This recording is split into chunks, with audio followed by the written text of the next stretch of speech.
Hey, you! You're listening to the podcast network of Gamefully Unemployed because you're an untouchable success. To support us and gain access to great exclusive shows like our brand new Supernatural watch-along Himboos, head over to patreon.com/gamefullyunemployed. You'll also get your lucky little mitts on hundreds of episodes of our other exclusive shows like Tom and Jeff Watch Batman, Star Trek The Next Futurama, Spiel Boys, and the complete series of Fox Mulder is a Maniac. We do movie nights, game streaming, regular mini-series and surprise shows, and you can even commission your own podcast about anything you want, within reason. You have nothing to lose and everything to gain by heading to patreon.com/gamefullyunemployed. That's patreon.com/GAMEFULLY unemployed. Probably don't need help with that word.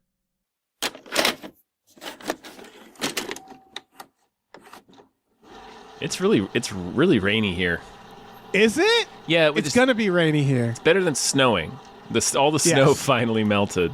Good. It was a real pain in the dick. It's rainy in America, folks. So that sounds like a fucking Springsteen song. I know. Rainy in America. Hi, everybody. Hello, everyone. My name is David Bell. My name is Tom Ryman. And we just watched Good Luck, Have Fun, Don't Die, Get Eggs, Buy Eggs. Good luck, have fun, don't die. In America. Hey! This isn't a robbery! I am from the future! And all of this goes horribly wrong. This is Gore Verbinski. Tis. Yeah. Gore's triumphant return as, what was this last one, The Cure for Wellness? I believe so. I'm surprised they let him in a movie studio again after The Lone Ranger. I know. This is from the writer of, I looked this up, The Invention of Lying. He co-wrote with that guy, that atheist. You know that atheist guy? He's an atheist. Sorry. He also wrote that Ricky Gervais? Monster Trucks. Oh, sweet! I know. And he wrote Love and Monsters, and he wrote Dora and the Lost City of Gold. Sure. So this guy is just, I just thought that was fun. This guy's down to clown, yeah. Yeah, we'll never know what you're going to do at any given moment. His secret heart will remain hidden forever. We'll never know what's behind those eyes. Yeah. So shout out to Matthew Robinson who wrote this. Yeah. And yeah, Gore Verbinski directing. Mm-hmm. Samuel Rockwell is a time traveler who shows up in a diner and says, I need a group of people to help save the world from an AI. We got to get across town to this kid's house where this 9-year-old boy is a few hours from bringing essentially Skynet online. We've got to plug this little USB drive into it before he does that to give it safety protocols that have been invented in the future that will prevent the horrible future from which Sam Rockwell is from. Yep. From which he's from. Nice job, Tom. I guess I'll say I'm not entirely sure how I feel about this movie. Yeah, I kind of liked it. I did. Here's what I landed on. It reminds me of They Live a little bit. It feels like that's exactly what I've been saying. Sorry. A 21st, like a 21st century, like a 2026 version of John Carpenter. So yes, It's sort of, yes, that's exactly how I felt about it, which is that it's like a little bit of Old Man Yells at Cloud, but I agree with the old man. For the most part. There's some stuff where it's like, okay, but it's kind of this like very broad, the title, Good Luck, Have Fun, Don't Die, feels like an older man just being like, listen guys, I'm out. Like, I don't understand any of this. Yeah. The world has left me behind. Yeah. So. And They Live is a good comparison because, like, I enjoyed this movie. It was weird. Yeah. I liked that I didn't know what was going to happen. I liked it was funny. It made me laugh. It's cynically funny.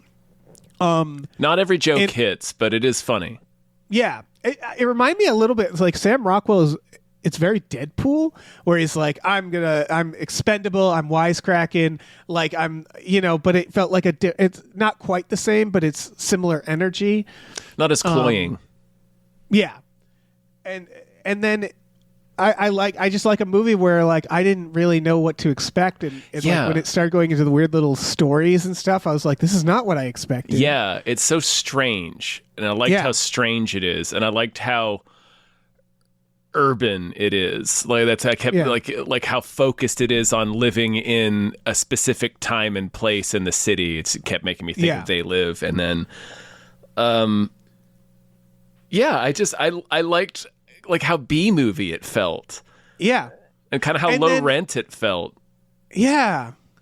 And I liked They Live. They Live is another movie where I'm like, your message is, I get it. Where it's like, it's a little, I'm 14 and this is deep. John Carpenter was always this. Where he's like, but also he's broadly not wrong. He's like, no, exactly. We do need to stop just mindlessly consuming shit. And that's the same with this. It's just like, it's very like the broad strokes. I'm like, I know. He's not wrong. But it doesn't offer like, not that it needs to. It doesn't really offer solutions, or it's not. It's just like, man, check out this shit, man. Like that's it. And it's like, I agree. The overall observation isn't wrong, right? That we've sort of like become addicted to being consumers.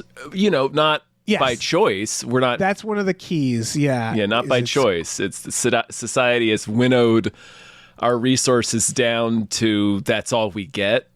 That's the only joy we get is the brief moments where we get free time to consume things. Right. When we're not working.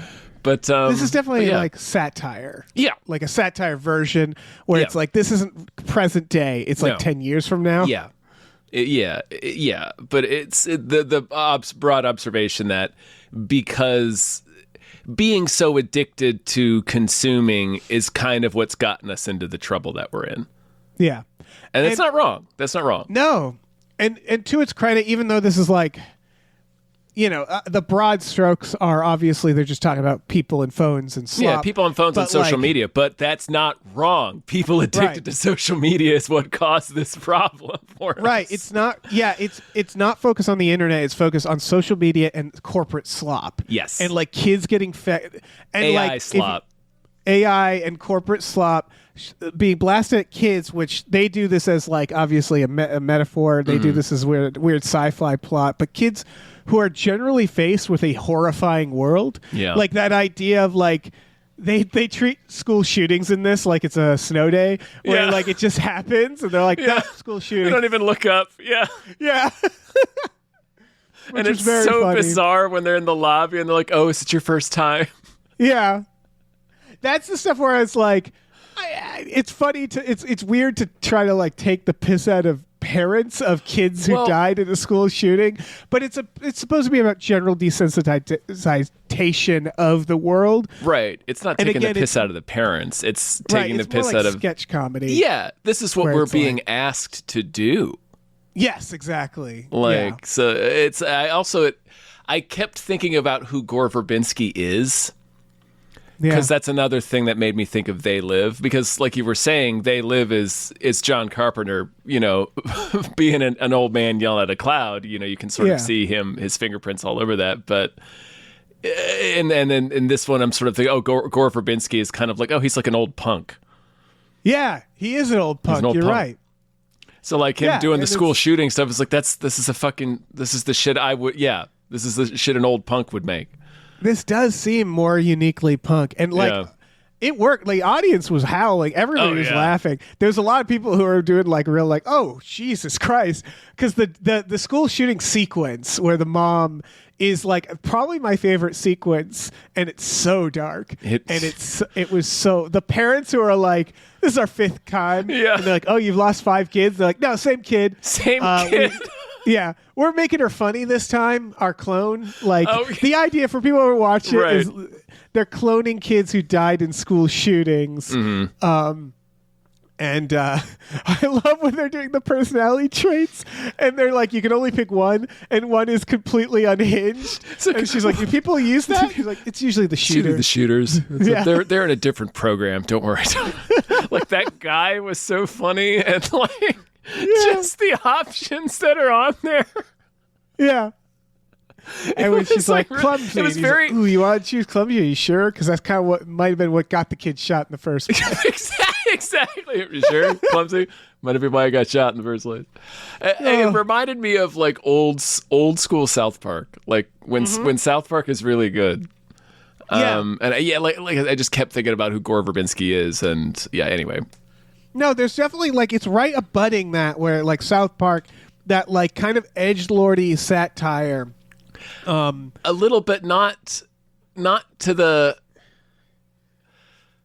But it didn't cross over for me. right. It didn't Yeah, make me roll my eyes. not to like the overbalanced edge where everything's stupid, it's dumb to care. Like that's not Right. what this movie is.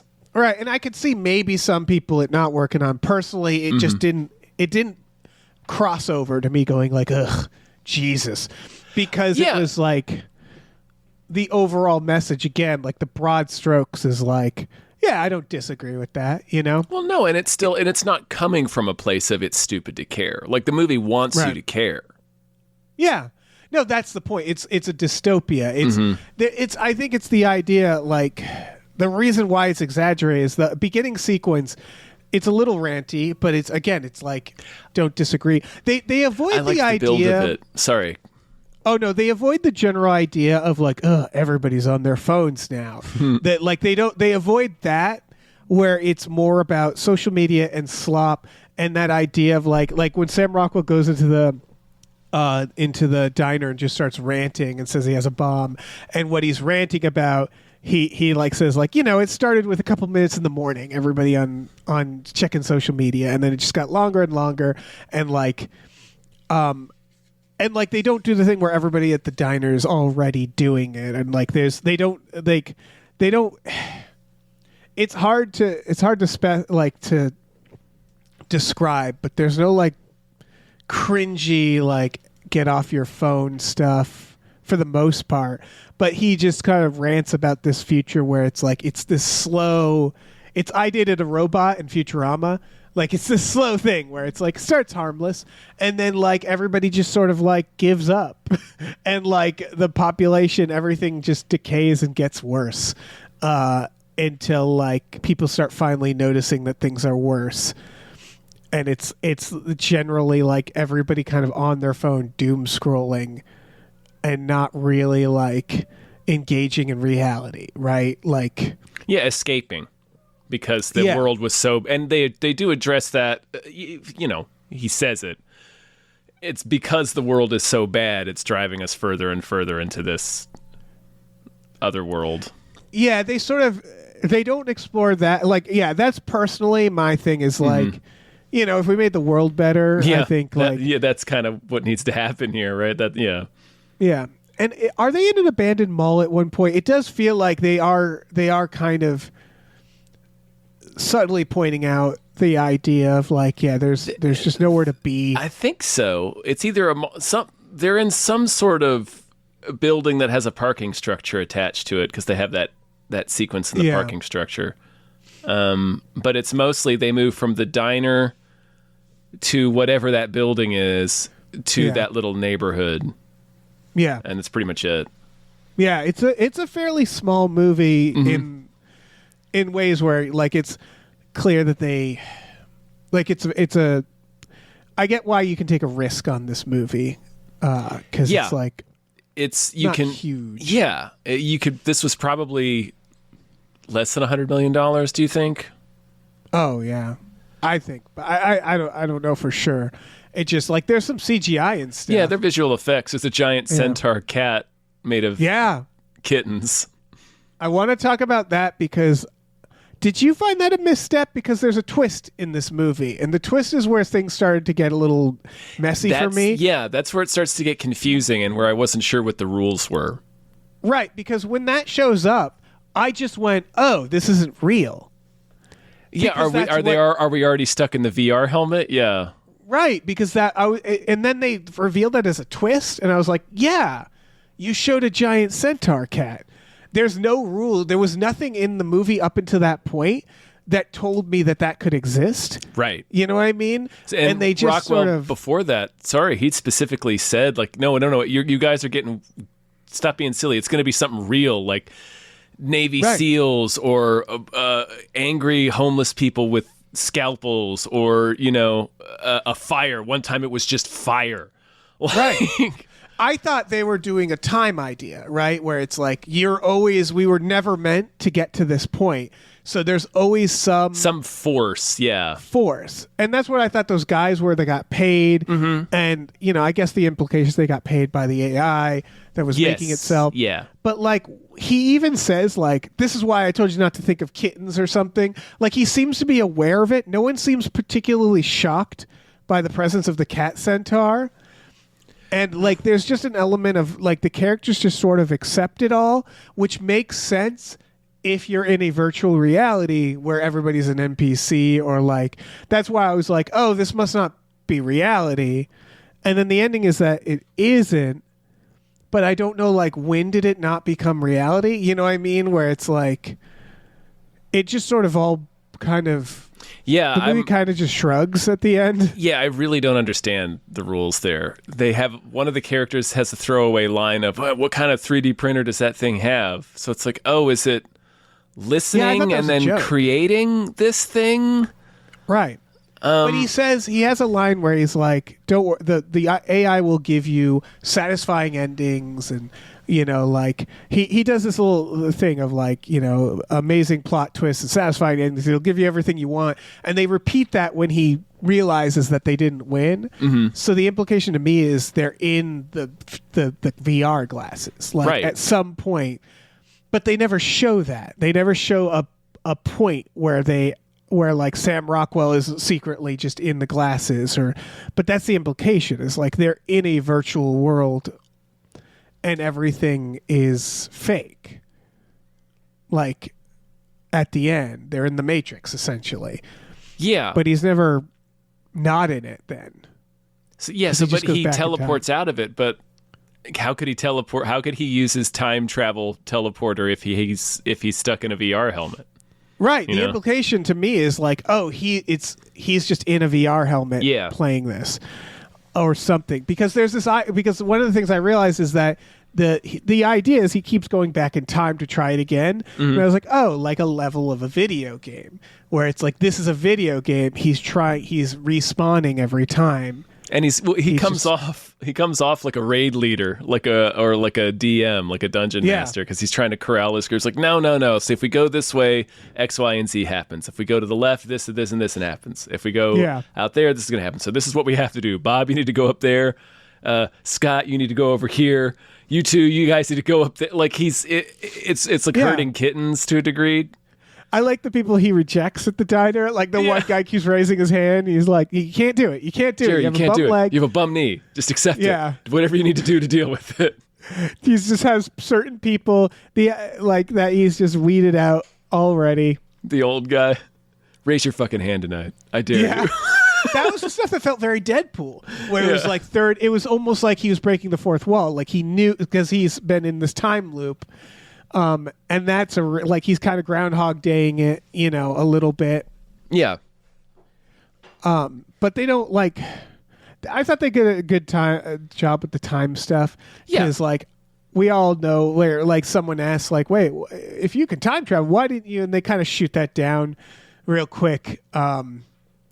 Where it's like, we don't need to know all the rules of this. But like at the end, I'm like, I'm not even sure it's time travel anymore. Like, I'm not like, right. Like, I'm not guess entirely it is. sure. I did like the little device. Like when we finally see it work, it's like kind of odd and weird, and like injects stuff into his veins, and it's just this kind of biomechanical device that sends him back in time. It's pretty funky. But it's almost like this movie is very narratively nihilistic, because at the end they just kind of like go like, "Dah," like it's like. And I don't think it was a bad instinct, because I was like, it's fun, but I'm like, what the fuck happened? Like, right, how was it able to talk to the princess? I forget her name. Time. Ingrid. How was it able? Yeah, how was it able to stop time and talk to her in her mind? Yeah, and it's just like, and then just says it tells her all the plot, which is that she's actually Sam Rockwell's mother. Yeah, that really slowed everything down. It was stuff like that where I'm like, what are we doing? Yeah. I liked when you punched that kid in the face. I noticed that punching kids is big right now. It's also in that like They Will Kill You movie, I think it's called, or whatever. But like, the kid turns him and screams. Yeah, and he just punches him off the him hill. right in the jaw, and he tumbles end over end down this mountain of cables. Yeah, He's sitting on his little cable throne, coding and eating Cheetos. right. There's a lot of shit like that was like, this looks really cool, and you had a lot of really cool ideas, but I don't think you ever could. You never really figured out how to fully explain what was happening. Yeah, the ending really is a mess now that we're talking about it. Yeah, I don't know what happened. Like I know the broad strokes. I know the idea of like, oh, they thought they won, but this was actually just the robot Right, they didn't do it making in them time, think they won. But it's like, how and when? When did they switch over, or are they always in it? I don't know, because the rules aren't established. Where it's like, I thought it was going to be they're all in the VR goggles, because they kind of set all that up where it's like the boyfriend puts them on and it's like, it's amazing. And is immediately addicted, and signs his life away to go be euthanized and join the singularity. Yeah. That scene was appropriately bonkers. Oh, yeah. Again, it's all very exaggerated ideas where it's like, it's the most, it's the most extreme version of like, kids are always on their video games and their phones, you know? Yeah. And it's meant to be, you know? So that's why I sort of, once you accept it for that, you're like, this is fun. This is a fun version of that, you know? Yeah. I guess you could explain the ending by the AI just being able to create things at will in reality. I guess. But I'm not sure. But they never really say that. No, they don't. Yeah, there's this implication of like the fake parents and like where it's like there's people that seems to be paying the Best Buy guys. Where it's like, okay, it's paying people, but then it also, like Ghostbusters style, it creates this thing from their imagination. And it's like, okay, that implies that they're dictating this somehow. And it feels like maybe they cut out too much explanation or something where they just decided, fuck it, it's a fun movie, no one's going to really care. But it did, at the end, kind of made me go like, huh. I don't know. Trip over itself right there. That's really.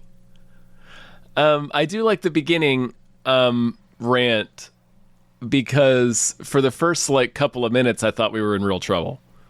Like when he walks in to the diner, like his rant is a slow build, and it is pure old man yelling at a cloud when it begins.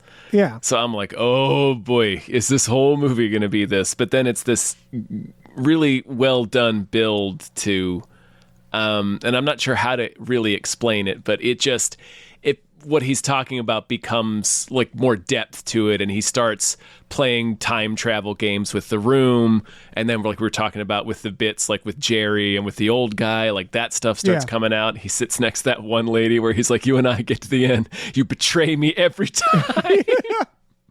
Yeah, and that felt very Deadpool. It felt a little Deadpool. Yeah.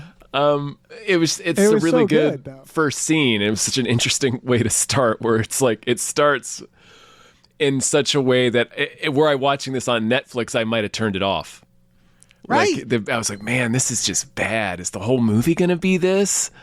This is why I'm like struggling with it, because if someone said, how'd you like this movie? I'd say, oh, I liked it. It was good. Go see it. It's fun. Yeah. Because that's true. I would recommend you watch it. But in terms of like what it has to say is very unnuanced in a way that I'm like, it's like, it's kind of like right now with the conversation with AI, right?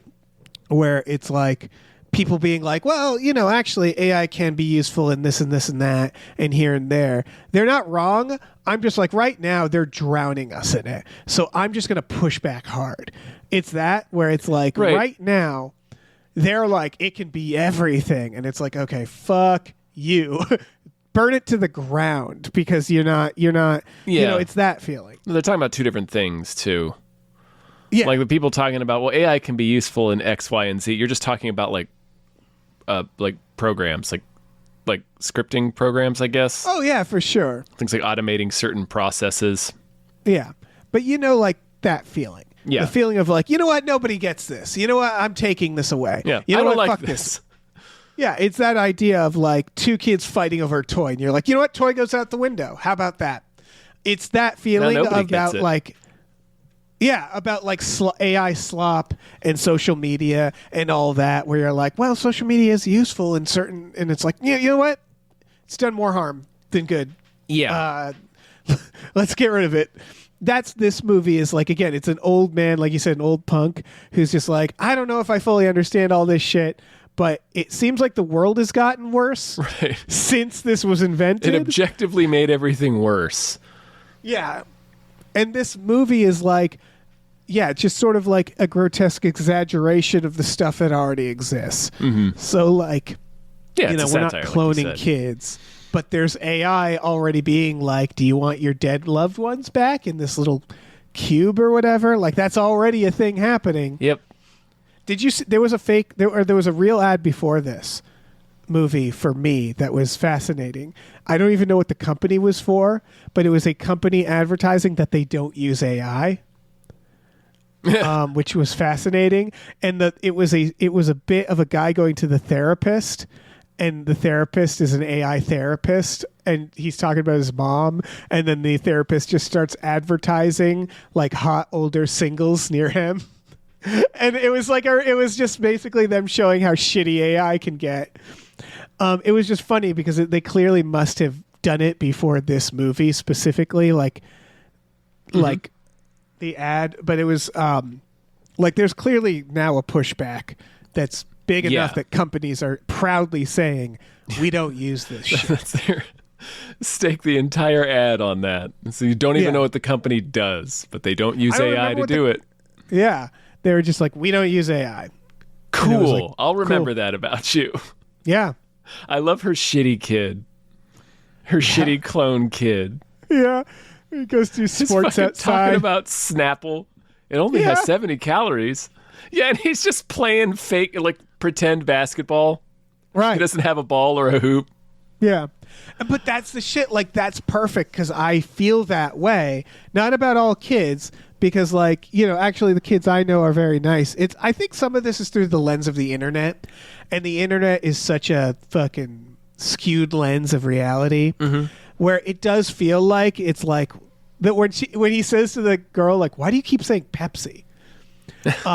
I have like the internet feels like that, where it's like kids like rooting for corporations or like fandom. It's not Yes. even young people necessarily. No, but it's very prevalent on social media. Yeah, it's basically that, where it's like it's taking reality and like this movie is showing like social media version of reality, right? Which is Yeah. like all the kids are callous and weird. I like Right. when he's looking at her phone and she's zipping through stuff and then quickly types "kill yourself, bitch" and then keeps going. Keeps going, and it's just like the slow zoom in on Michael Pena's face. Yeah, He's very funny in this. I loved is. his like sort of getting dragged through his first day as a substitute teacher, and not every joke hits. yeah. But like some stuff was really, really funny. Just his bewilderment. Yeah. Where he's like, why is everybody on sabbatical? I'm pretty sure high school teachers don't take sabbaticals. Yeah. And there's a very like, when'd you even learn about sabbaticals? Oh, the principal told me. Well, where is the principal? He's on sabbatical. Yeah. It's like, ah, Yeah. who's on first? Yeah. Yeah, I think if you see this as that, because like, for example, Yeah, just everything I know about high school kids and phones is that they simply don't have them at high school. They take them away for this reason, right? They take, like, right. And I'd argue. go ahead. What were you gonna say? Oh, I was going to say the observation is everybody does this. Everybody in their idle time is just is sitting there glued to their phone. Yes. Sorry, Oh continue. yeah. No, I do. I sit before bed on my phone. Yeah, everybody does but this. like, It's just, I was just saying it's not a critique that's exclusive to teenagers, even though it's often presented as that. Right, and I just find that funny because I actually think that this is a little bit of us holding up like a mirror and not realizing it.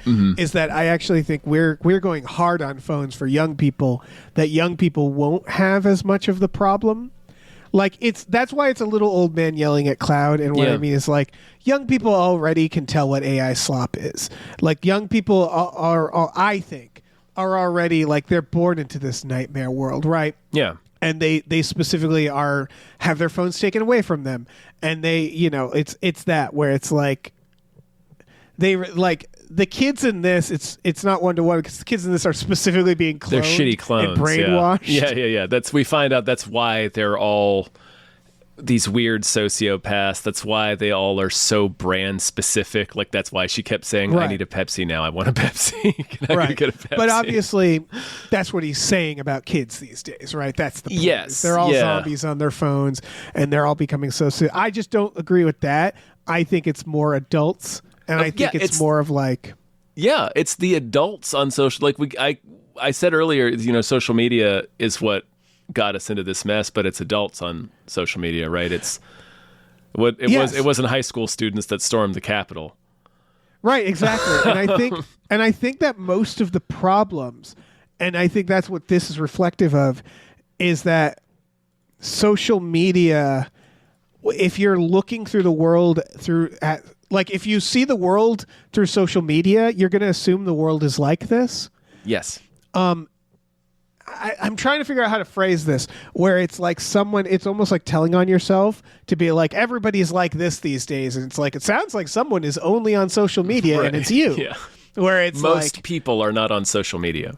Yeah. Where it's like, if you are like just sitting there on your phone all day, you get really cynical. And like, I think one of the biggest problems in our society is that every politician is clearly on social media now. Yes. And they've forgotten that the world is not this. Most people are not on social media. It is not, Twitter is not the world. Right. And so I think this goes down a lot smoother if you think of it as a satire of social media culture. Yes. As opposed to satire on the world. Or satire of youth culture specifically. Right. But again, I think that, young people are generally okay if they're just doing, they're going to high school, they're interacting with people, they're going out with friends. Like, I'm not sure that Gore understands. I don't know whether Gore Verbinski understands that it's not a critique of youth culture. Exactly. But, that's what I mean. Is Gore Verbinski, does he think the world's like this because he's also just on social media all the time? I don't know if he is he's or like, not. Look at this slop. I feel like I would have followed him on Twitter, and I don't remember following Gore Verbinski. Yeah, I don't know. Yeah, or he's like looking at his grandkids on their phone, and he's like, "What the fuck is this?" Right? Like, or I can see that. It's also it's being in a bubble is also what we're talking about. Yeah. Or if you're so insulated from the world in general that all you see of young people is represented as this kind of social media culture run amok, then you could also form this opinion. So he doesn't have to be on social media to have this opinion. Yeah. And it's like, again, it's not good out there, but it's like, this is definitely, I think, seen through that lens more. And that's why it feels very simplistically cynical, but in a way that I don't necessarily disagree with at the same time. It's not so hyper focused on young people and teenagers that you can't interpret it as satire of social media culture overall. Like it's never pointed at young people that it has to be that. No, it never really felt like it was pointing a finger at anything except for the idea of like, this is a cruel world where teenagers have really nothing, and they just are, and again, they're like weird clones, and they've been like basically like stripped away by these constant tragedies going around. Right, to just mash a dopamine button over and over again. And it's bad for us. Exactly. Yeah. That's all. Yeah, so like, again, it's simplistic. Again, it's what you said about They Live, where it's like, They Live is a really weird one. Yeah. Because it's like corporations advertise you. Also, half the world is a fucking alien and they don't deserve to live. You're like, wait, what? They're zombies, man. Yeah. You can kill them. It's fine. You listen to the Like that seems a commentary, you little realize weirder. Roddy Piper thinks this really happened. Yeah. Wait, what? Rod, what? Yeah. But yeah, that Yeah. opening rant is like I again it's almost you're right that it felt like a little too ranty. I like the bit where he knows exactly where to throw things Yeah. because he's done it a million times. Yeah, that is funny. Yeah. But sorry, please finish your thought. No, you go. It's like that's kind of is adding to its appeal to me, though, to its charm a little bit, because it's part of why I like They Live. Is that it's John Carpenter showing his ass so much. Yeah. I mean, all of his movies pretty much show his ass a lot, but like They Live is a really big one, and like I agree, it's fun because I agree with the broad point, the overall point. So it's fun to see him get like really frustrated over these like kind of small details or like self-contradictory details, you know. So like Right. I kind of enjoy the little bits of off-kilter stuff like that, of the old man yelling at cloud bits that popped up in this within that same like lens, if that makes sense, where it's like I agree with your overall point, so it's kind of a little charming to watch you kind of like get your feathers ruffled over something that I think is pretty stupid. Right. It's sort of like, again, where I'm like, what the message you're giving, if this causes someone to throw away their phones, that's fine. Yeah, that's you know what fine. I mean? It's Like great. the thing you're demonizing is something I don't give a shit about. And It it's doesn't something matter. it's something that we kind of don't need, in my Exactly. But I mean, that's of course Where I'm like, I don't think it'll cause the apocalypse, but No. I think that politicians on their phones it will certainly cause the has apocalypse. facilitated it. Yeah, it has made Yeah. a United States a fucking trash fire. That's what it is like, I don't think this movie identifies what the actual problem is, which is like billionaires Yeah. buying out all these things to change the narrative, and then everybody's getting their news on their phones, and it's like reality is basically being changed like through rich people being able to harness social media in order to create whatever propaganda they want, It's a very et cetera, et cetera. Yeah, it's a very libertarian viewpoint, like They Live, Yeah. where it's just like, well, just throw your phone away. Yeah. It's like, yeah, that solves the problem for you. Yeah. For you, Whereas not for everyone. yeah, like this is like, it's not quite. See, like this movie is like, it would have been a lot more irritating if it wasn't so fun and weird. Yeah, I think it's and kind of yeah. Yeah, and then again, where it's like I don't fully agree, but I don't disagree with what you're saying. I just feel like it didn't really actually get to the heart of the problem. No, and but it's everything not like- doesn't like- need to. Sorry, I didn't mean to Exactly. interrupt you. No, exactly. No, I keep thinking about Eddington, where I'm like, Eddington was sort of like, because it was way more trying to address politics and didn't really quite And hit was- it for me. and was that way I'm like, that's more- more egregious. It was to way me. more It's Stupid to Care, too, Eddington. Yeah. That really And landed it's- on that South Park thing that annoys me. Right, but it was still funny. So I'm Yes, like, it's okay, I very enjoyed funny. that it was funny. This isn't like so off the mark that it's harmful. No. And it's not even that off the mark. No. But it's also like I always go back to Everything Everywhere All at Once as being like such a uniquely millennial of our time kind of optimistic, but recognizing the shittiness of the world in a very like non-specific way, where I'm like, that movie's not perfect either. No. But like, or like One Battle After Another, where it's like, how do you tell a story about anything right now? And I think it's really easy to just go like, and it's fucked, man. Yeah. So I'm always more impressed when they try to find something like a call to action or something that kind of makes you feel like a little okay. And like this movie, clearly, like he doesn't have the answer. No.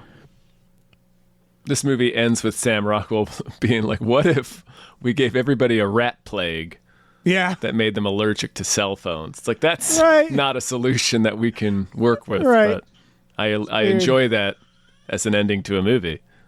Exactly. Like, as a movie, this is a lot of fun. Yeah. Confusing, but a lot of fun. Yeah. Yeah. As a commentary on social media, I'm like, I just feel like you kind Sure. of missed the main problem. Yeah, it's a very base level critique of social media. Yeah, I Very think so. surface level critique. Yeah. But It's again, like, well, it's really, bad. It's bad for us, and we should not look at it. At least not nearly Yes. as much. Yeah, which is like, yeah, Yeah, that's Yeah. true. it's true. There's a lot more to examine here. Yeah. People should go to jail. Right. There's a lot of people that need to go A to lot of jail. wealthy people need to go to prison. Yeah. but yeah. Had a good hand in this start. problem, but yeah. Yeah. Man, I don't understand what happened at the end. What else? It's really, There's- it is kind of gibberish. Yeah. It's fun gibberish. What did you call this? This is not really an action movie. I guess it is. It's like a sci-fi Adventure? adventure comedy. Yeah. I think that they do ultimately, like, they put weirdness over all else, which is why I like it so much. Yes. Where it's like it doesn't really have to make sense why he's on a pile of cables and the cables become a tornado and then all the Toy Story toys are there. Yeah. It's like a weird dream you'd have. Rams a knife into him. Yeah, was that because I also saw, like, I think one of them was like Disney Robots robot. Like, I'm pretty sure those little toys are specifically like modeled off of like corporate like Disney Maybe. Pixar movie Maybe. things. They Def- seem like they were really close. Yeah. Oh. Sorry, I just remembered this. This is a delight. The way they treat cops. They treat cops in Oh, this yeah. like an animal. Right, yeah. Where they're like, he takes them all hostage, and then the cops are around. They're like, "What do we do?" And he's like, "Well, you can't go down there. They'll just shoot us." And like, they keep showing the scenarios where the cops just like blindly shoot everybody. Everyone. Yeah. Just maniacs. And then the one, this is where it's like, it's clearly satire. It's very cartoonish. Where like, yeah, the Boy Scout leader with his gun, and he's like, "I'll go out there," and they like. He convinces you're watching him him to. like happily go out with his Yeah. gun, and you're like, "What does he think he's about to accomplish here?" And then he just gets He's lit up. up by the cops. Or it's like Sam Rockwell kind of mind fucks him into thinking it's a good idea He to walk convinces him out to do there it. Yeah, he convinces with him a to gun. do it. And then, like a minute later, when they find the Juno Temple, the mom guides them to the cellar. She's like, "What did I just kill Bob for? Yeah, This is here the whole time." it was great. Again, that's very old punk, where it's like the cops are just animals. They're just this Yeah. like blur of violence that if you step in front of them, they're going to screech at you you'll and just probably get killed. shoot you. Yeah, and that's very of the time as well. Yeah, that was fun. Yeah, Yeah, I think that's the instinct to go for weird over everything else. I agree is what made me like this movie, and probably what made me connect it so hard. I think with John Carpenter. Yeah. And the fact that it's like, just because I don't fully agree with the nuance of this, it's like, who cares? Like, again, it's fun. It's a guy ranting in a very fun way. It's a guy dressed as a time traveler ranting. Like, it's that, where it's like, it's a rant, but it's an entertaining rant. Yeah. And that is sort of like that opening scene where it's like, I'm not agreeing with quite everything, You're but right. it's very funny, and you're very energetic about this. It's a good microcosm of the whole film. You're right. Yeah. Yeah. Sam Rockwell is... He's fun. Everybody's terrific. fun. Everybody's fun. Yeah, and Sam Yeah, it's got, Sam Rockwell's just great. Zazie Beetz is there. Zazie Beetz, yeah, Michael Michael Pena. Pena. Juno Temple. A bunch of other people. Yeah, the guy that Everybody's- plays Scott Phony Soprano is a British comedian. I forget his name. Phony Soprano. Phony Soprano, yeah. The guy kept saying, like, no, I'm going to make it to the end. And then he gets stabbed in the head with a meat thermometer. Yeah. I liked his, the Uber driver that gets redemption where he hits them. Yeah. Comes out like, yeah, 5 stars, motherfucker. Yeah, it's fun. Yeah. It's fun. It's a fun movie. Yeah, I think like, Oh, that the lady from White Lotus? oh, who's that? Season 2, she plays the princess, Ingrid. Oh, okay. Did you watch White Lotus? No. Oh, never mind then. Yeah. It's just very funny because Gore Verbinski, like, he started with punk music videos, and then he just sort of, well, he made the Budweiser Frogs. Forgot about did. that. That was him. And that's like a point where it's like he started just making movies like that didn't reflect like the punk beginnings, you know? Mexican. Like he made Mouse Hunt. He was, and nothing against this, but he was just making movies. Yeah. And he's like I think he's pretty good at it. Pirates of the Caribbean, and then it was like after that it felt like he was sort of expected to do a certain type of movie. Yeah, all things like Mouse Hunt's weird and ultimately doesn't work. Like you and I have revisited that for this network. I like a lot of things in it, but it ultimately doesn't come together. But like Pirates, that first Pirate, that's a legitimately great movie. It is, and it made Disney a ton of money, man.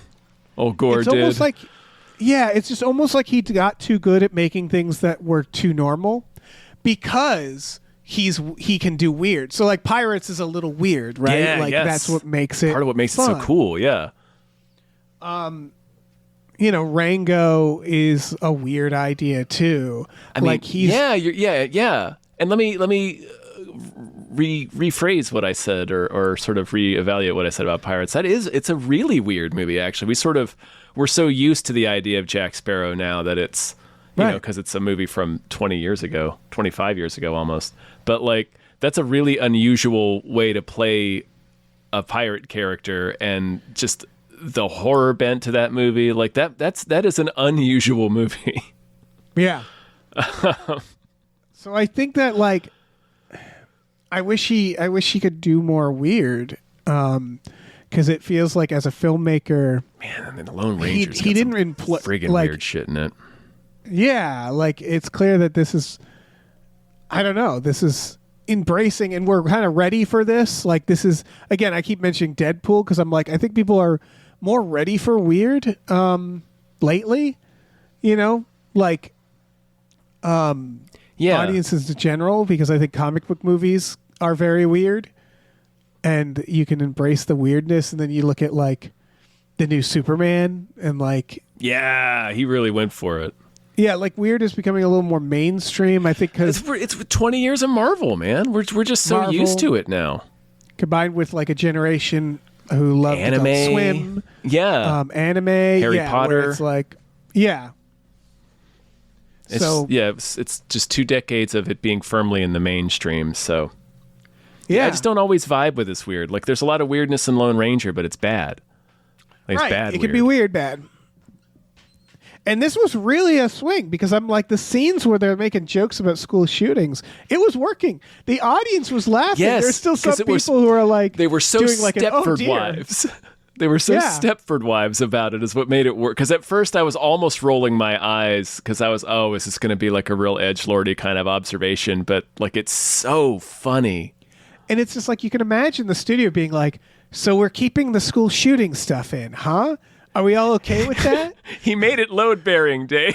Yeah, It's load bearing. We Like, spent well, a we lot of can't money. take out school shooting. Yeah, We don't see at it. any given we don't point, even hear a gunshot. right? But it's like they must have thought, like, like at any given point, a school shooting could happen, and we have to delay the movie. Like, you realize that, right? One like did, in point of fact. I think the worst in Canada's history just happened. Oh, we're right. Oh my God! Yeah. Yeah, they might have delayed this in Canada. Maybe, I don't know. It's just like I don't know. Like I'm glad they. But like did that's that. it's But it's- what this movie is satirizing, is the fact that it can't come out without a school shooting. You know, like Yeah, that's exactly. How, yeah. They just Anyway, keep happening. till we plug Yeah. that shit lady's fake son and throw it at the computer cable tornado. They were all like little mini Black Mirror episodes. The moment Yep. they started doing that, I was like, oh, I don't know what this movie is anymore. The moment they were like showing the little vignettes of like all the people, I was like, no fucking clue. Like I officially don't know where we're going with this. And they tied together pretty well. Like I liked that the story for Michael Pena and Zazie Beetz was, like you said, kind of its own Black Mirror episode, but it was also like one step of the overall plot. Yeah, they're showing the pieces. AI. Yeah, we're seeing the individual pieces of the AI's plan. Yeah, there's still little things like why was her dead son telling them where to go and what to do? I think he was an AI. He was like a better AI? It's never said. He's like a better AI. Well, no, I think he's tricking them. Like he's tricking her. You're right. Because they don't win in that scenario. You're right. What else would he have been? He's just an AI.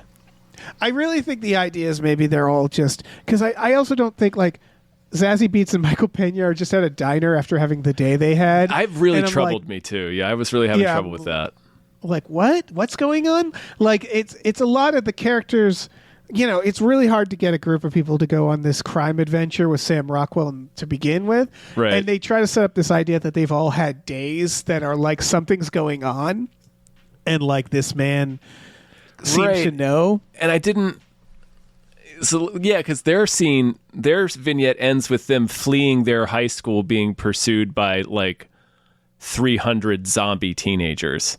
Right. And then they're just sitting at a diner later. And then like Ingrid's bit is bewildering, but I don't know. I don't want to say that, I guess. I was going to say I felt like her being suicidal was a bit much for the day that they showed. Yeah, the day that they showed us what they showed us about her, I didn't quite buy it.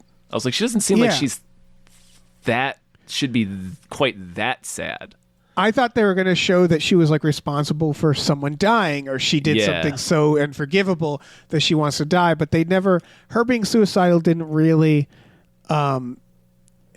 get fully explained, I guess. There's a lot of the character work and shit like that is like, it's you just don't want to think about it too hard. Right. Yeah. Just, don't think about it too hard. It's not like buttoned up. The whole thing. No, it's very like loose and messy. Again, to the point that I'm not entirely sure what the fuck happened at the end. It didn't work. I'm sure they know. They must know. I don't know if it's a product of like he made a 3-hour movie and they cut it down or something and they're like, listen. I do wonder if we got vignettes for like Bob and Scott. Yeah. The vignettes was interesting because it sort of, they did a good job at like, it didn't exclusively, but it sort of gave you an idea of who's going to live. Because you're like, well, that guy didn't get a vignette, so yep, there he goes. Yep, there he goes. He's dead. That's but it true. wasn't like, again, it's sort of, the end it's so messy that I'm not even sure. Mm-hmm. So, yeah, I guess... this is why at the beginning of this is like I just didn't quite know exactly how to feel about this in certain ways because I'm like I think as a script like it's very messy. It needs some work. Right, things like the reveal of like it's all fake really bothered me because I was like, and then they show the cat monster again and I was like, yeah, I know. Like they show it like, did you notice that the cat monster doesn't make sense? And it's like, no, yeah, I knew. Like when I saw the cat monster, I was like, oh, so this doesn't. We're not in the real world anymore. Okay. Yeah, this we're in the machine or something. I see. It's just like it was very weird, messy at that by the end. Whereas like I'm not sure what anybody knows. I'm not sure why everybody's acting okay about certain things. It works better as like a broad comedy. You know what I mean? Something like This Is the End, where it's like a bunch of more like where it's like all these characters who are just like, let's do it, you know? Like it's more that vibe of like these aren't real people. Yeah. But they're presented very much as real people. So it's like I don't know. Yeah. No, I see what you're saying. It's like fucking what's his name in Deadpool. Our one. Why can't I think of his name? Our one regular guy. They all love him. He's their guy. Oh, crap. Yeah, this. Fuck, he got his face ripped off in Primate. Yeah, he did. Rob Delaney. Rob Delaney. Where it's like in Deadpool, he's comically like we're like, why is this guy Right. Peter? That's the character name. Peter's It's his like, name, why that's is he it. doing any of this? Yeah. It's that where it's like you don't question what Peter is doing because it's in itself a joke. It's part of the joke, yeah. Yeah, and there's kind of that with the characters where it's like the characters don't act like Peter, but they kind of, or rather they're not like outwardly acting that way, but their actions are that where it's like, why are you doing this? You know, like, why are you so ride or die now? Once they escape the diner, especially. Yeah, it's weird. I guess he does convince him he's from the future. Yeah. But it's just like, when you see the cat monster, why are you making jokes? You know, where it's like, that's, you know, I don't know. Again, it's easier if you accept it as a broad comedy like Deadpool, where it's like kind of a parody as well, where it's like, Where it already doesn't quite really take place in the real world anyway. yeah. I think it works. It just like, Yeah, it's never too jarring that it takes me out of it, but it is a little jarring. There's some friction there. it's like a magic trick where like at the end you leave and you're like, that was fun. And then you think about it and you're like, I mean, none of it made sense Yeah. at the end. Like, what was happening? Yeah. Why was the clown naked? Yeah. I don't think the magician needed to be upside down. It's like a magic trick in your dreams, I guess. Yeah. Exactly. It's very dream logic. Yeah, that's Dream a logic. great way to describe it. I think I'm out of things to say. All right. Yeah, it was fun. Yeah. Thanks for listening, everybody. Thank you. We have a Patreon, patreon.com/gamefully unemployed. GAMEFULY unemployed. For $5 a month, you get exclusive podcasts like Tom and Jeff Watch Batman, Fox Mulder is a Maniac, Star Trek The Next Futurama, Spiel Boys, Himboos, our supernatural podcast. We watch movies every Friday night with our patrons. Sure do. We watched 2 ice skating romance movies, so anything can happen. Truly. We watched The Cutting Edge and Ice Castles. Like the end of this film, anything could happen. Exactly. So check that out. Check out our Patreon. Please do. Yeah. Also, check out our store if you like. Head over to GamefullyUnemployed.com. You can find a link to our Teespring store where we have all kinds of cool original artwork by cool original artists like Michael Vincent Bramley, Starlene Hodge, Justin Brown, and others. So check that out. Please rate and review our podcast wherever you're listening. And please check out our other show, Badical, BADICAL, also wherever you are listening. Yeah. That's all. That's all. That's it. Goodbye. Have luck. Don't fun. Don't fun. It's the best advice I could give. Don't fun. Hey, listen, our music is produced by Chris Corlew. You can find him on twitter.com as the Corlew or go to shipwreckedsailor.bandcamp.com.